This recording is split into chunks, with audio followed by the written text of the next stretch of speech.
We're going to start with the Dottie Rulon side of the family. She was a Maggart, and her great-grandmother was Sarah Maggart, Alice Maggart's mother, and Dottie Rulon's grandmother, and Jean's great-grandmother. She died in July 18, 1923. The next picture would be of Milton Maggart and Alice Maggart. In the back would be Glenn and Dottie, Nellie Hazel at the right, then Ray was the baby, and Wilmer and Vivian were not born. The father was Milton and the mother was Alice. In this picture, left to right in the back row was Roy Rulon, then there was J. M. Maggart, Milton, his wife Alice, then Dottie Rulon, Hazel Maggart Bean.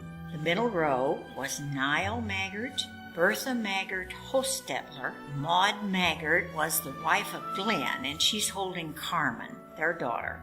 Nellie Maggart Johnson was holding Gerald, and then Glenn Maggart. The front row was Wilmer and Vivian Maggart Macaulay, and then Ray Maggart. We start out at Walnut Grove High School. The old high school, Dottie went to school there, and she graduated from there in 1906. She had 4 people in her class, and she was a pianist, and she would play the piano. To the far right of the picture is a building that was a gymnasium, and she would play the piano while the boys ran around. The basketball boys would run around the gym and practice.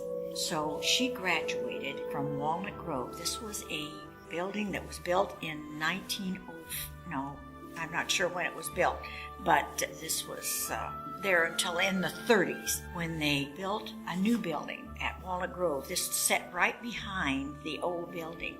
This is the picture of the new building, which stood there until in the 2000s. Down across the road was a little store they called Chinese, and it was there at Walnut Grove, and we would get to go across the street at noon and purchase candy bars or Cokes or whatever. But that building still stands, but that was a big treat, something. But you had to get permission from the office to go over and walk over and back. I told you that Dottie played in the orchestra. She was usually the pianist, but there were several that were of her family. If you go from left to right, the first lady in the picture was, we're presuming it was Aunt Hazel. Then the one right back of her was Aunt Bertha. Then Dottie was in the center, and this was the orchestra, the Walnut Grove High School Band. This is a picture of Dottie's classmates. Left to right, I'm not sure the first lady's name. Then there was Fern House Koppel. Then the next row was a lady, I'm not sure her name. Then Glenn Newby and Clyde Kellum. Dottie Maggart was on the end. This is an old picture that was given to Jean. This is at Aroma, and it was an implement shop owned by Milton Maggart in 1904. The light-headed man was Ransom Alt. Billy Alt was one of the people that we knew from that age. This was his father. Then we're going to go on to Dottie.